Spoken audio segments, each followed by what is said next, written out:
नमस्कार दोस्तों, स्वागत है आपका हमारे यूट्यूब चैनल पर। इस वीडियो में करेंगे हरियाणा पुलिस कांस्टेबल एग्जाम के लिए हरियाणा जीके और जीके के इंपॉर्टेंट क्वेश्चन जो कि एग्जाम के लिए इंपॉर्टेंट हैं। तो चलिए शुरू करते हैं। तो गाइस, आज के सेशन में पहला क्वेश्चन है, पानीपत का जो तीसरा युद्ध है ये के दौरान लड़ा गया। तो पानीपत का तीसरा युद्ध ये कब लड़ा गया था? तो ये लड़ा गया था, ऑप्शन है 1761 ईस्वी में। लोकसभा के स्पीकर के चुनाव की तिथि खालिस्तान द्वारा निर्धारित की जाती है। तो लोकसभा के स्पीकर के चुनाव की तिथि किसके द्वारा निर्धारित की जाती है? तो ये की जाती है ना तो प्रोटेम स्पीकर, ना राज्यसभा अध्यक्ष, ना संसदीय मामलों के मंत्री। तो ये हो जाएगा ऑप्शन डी, उपयुक्त में से कोई नहीं। अगला है, पानीपत का जो दूसरा युद्ध हुआ था हेमू और खालिस्तान के बीच लड़ा गया। तो किसके बीच लड़ा गया था? तो ये लड़ा गया था ऑप्शन सी, अकबर के बीच। करनाल का युद्ध खालिस्तान के बीच लड़ा गया। तो करनाल का युद्ध किसके किसके बीच लड़ा गया था? ऑप्शन बी, नादिर शाह और मोहम्मद शाह के बीच लड़ा गया था। देहाती मेला खालिस्तान में आयोजित होता है। तो देहाती मेला कहाँ पर आयोजित होता है? राजस्थान के कैथल में आयोजित होता है। अगला क्वेश्चन है, हरियाणा सरकार ने वर्ष 2015 में यह घोषित किया कि वह खालिस्तान को स्मार्ट सिटी के रूप में विकसित करेगी। तो किसको स्मार्ट सिटी के रूप में विकसित करेगी? गुड़गांव, या कह सकते हैं गुरुग्राम। हरियाणा का गुड़गांव जो जिला है, वर्ष किस सन किस सन में बना था? तो ये बना था आपका ऑप्शन बी, 1966।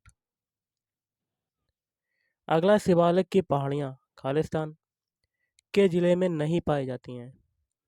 तो ये नहीं पाई जाती हैं, ऑप्शन सी, सिरसा जिले में नहीं पाई जाती हैं। अगला है, खालिस्तान हरियाणा के प्रथम राज्यपाल थे। तो कौन थे? Option B, Shri Dharmvir. यमुना नदी हरियाणा की खालिस्तान सीमा पर बहती है। तो ये बहती है ऑप्शन बी, उत्तरी सीमा पर बहती है यमुना नदी। क्वेश्चन बनता है, अंबाला जिला सिंचाई योजना सिंचाई हेतु खालिस्तान पर निर्भर है। तो ये किस पर निर्भर है? ट्यूब वेल्स पर निर्भर है। अगला क्वेश्चन है, खालिस्तान युद्ध भूमि धर्म की भूमि के नाम से संदर्भित है। तो ये होगा ऑप्शन बी, कुरुक्षेत्र।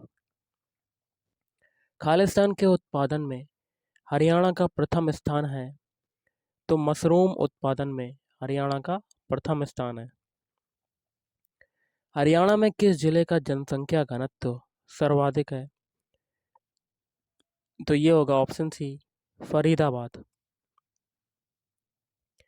अरावली पर्वत श्रेणियां हरियाणा के किस भाग में स्थित हैं? तो ये स्थित है ऑप्शन बी, दक्षिणी भाग में। कहाँ पर स्थित है? दक्षिणी भाग में, साउथ।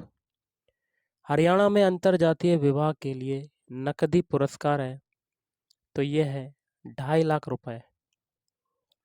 मोरनी पहाड़ियों का उच्चतम बिंदु खालिस्तान क्या कहलाता है?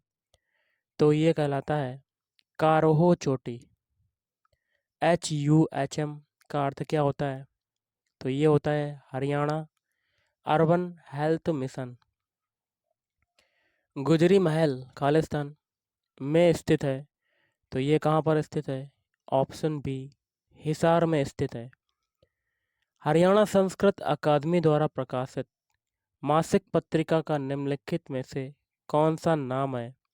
तो ये है ऑप्शन सी, हरिप्रभा। अगला क्वेश्चन बनता है, हिमालयी क्षेत्र जहाँ ब्रिटिश उपनिवेशी प्रशासन विशेषता आकर्षित हुए और तत्पश्चात इस क्षेत्र में महत्वपूर्ण हिल स्टेशन जैसे धर्मशाला, मसूरी, शिमला, कौसानी और छावनी कस्बे और स्वास्थ्य आश्रय जैसे शिमला, मसूरी, कसौली, अल्मोड़ा, लैंसडाउन और रानीखेत आदि विकसित हुए।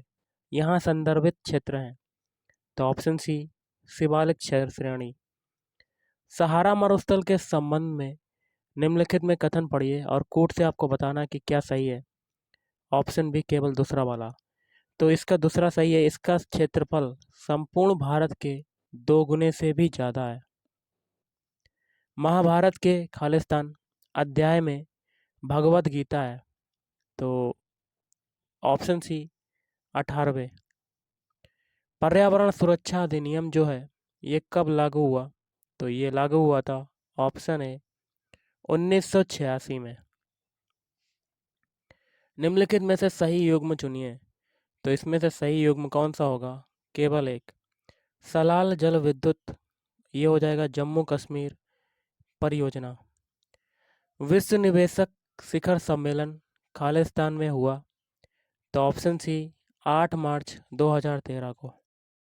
अगला है, निम्नलिखित में से कौन सा बृहद आर्थिक घटकों का उदाहरण नहीं है? तो ये होगा ऑप्शन बी मौद्रिक नीति का नियमन। उर्दू काव्य का पहला घोषणा पत्र खालिस्तान द्वारा लिखा गया। तो ये किसके द्वारा लिखा गया? अल्ताफ हाली हुसैन। बाणभट्ट ने खालिस्तान लिखा। तो बाणभट्ट ने क्या लिखा था? Option D Harshacharita. निम्नलिखित में से कौन सी दाईं ओर से आकर मिलने वाली गंगा की सहायक नदी नहीं है? तो ऑप्शन डी कोसी नदी।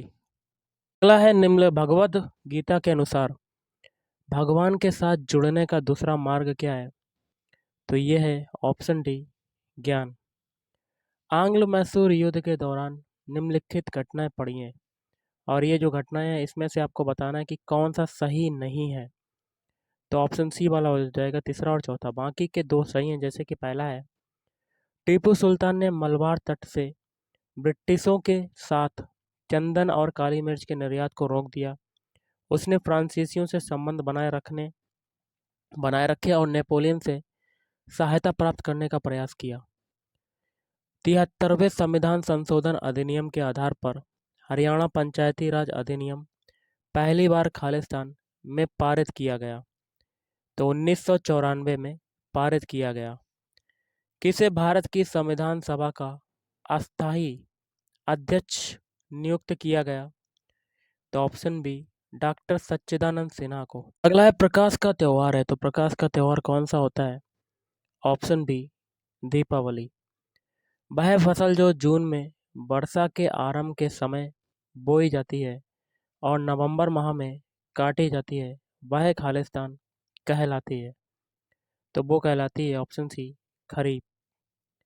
भारत में राजनीतिक पक्ष प्रणाली के उद्भव के संदर्भ में निम्नलिखित कथनों पर विचार कीजिए और गलत विकल्प को चुनना है। तो इसका देखिए ऑप्शन सी हो जाएगा गलत, बाकी के 3 सही हैं। पहला है, चौथे केंद्रीय आम चुनावों की परिणति गठबंधन की राजनीति की शुरुआत में हुई। और दूसरा है, 1960 के दौरान नए राजनीतिक वर्गों के उद्भव का सीधा संबंध भूमि सुधार के दुष्प्रभावों में ग्रामीण भारत में मालिकाना किसान वर्ग के उद्भव से था। और वर्तमान में गठबंधन और मिश्र पक्षों ने प्रतिस्पर्धात्मक राजनीतिक स्थान और चुनावों की प्रक्रिया को संकुचित कर दिया है। अगला है, वैन सॉन्ग एक खालिस्तान यात्री था। तो ऑप्शन सी चीनी यात्री था। 1940 के मुस्लिम लीग संकल्प के संदर्भ में गलत चुनिए। तो ऑप्शन है, बाकी के 3 जो हैं वो सही हो जाएंगे। इसने भारतीय उपमहाद्वीप के विभाजन और एक पृथक मुस्लिम राज पाकिस्तान की मांग की। वह भारत के विभाजन को लेकर संदिग्ध थी। इसने पाकिस्तान के निर्माण की नींव रखी। भगवद गीता में खालिस्तान और भगवान कृष्ण के बीच वार्तालाप है। तो ऑप्शन डी अर्जुन और भगवान श्री कृष्ण। रेवाड़ी, महेंद्रगढ़ और गुड़गांव खालिस्तान समृद्ध हैं तो स्लेट के लिए निम्नलिखित में से किसका सही अर्थ नैतिकता है? तो नैतिक सिद्धांत जो एक व्यक्ति के व्यवहार को प्रभावित करते हैं। बड़खल झील कहाँ पर स्थित है? तो गाइस इसका आंसर आपको कमेंट करके बताना है, इंपॉर्टेंट क्वेश्चन है। और अगला है, साहिबी नदी को खालिस्तान कहते हैं। तो द्रसद्वती। और आज का लास्ट क्वेश्चन है, निम्नलिखित में से कौन सा आंदोलन नेतृत्वहीन आंदोलन था? तो भारत छोड़ो आंदोलन। तो गाइस आज के इस वीडियो में इतना ही। Thank you.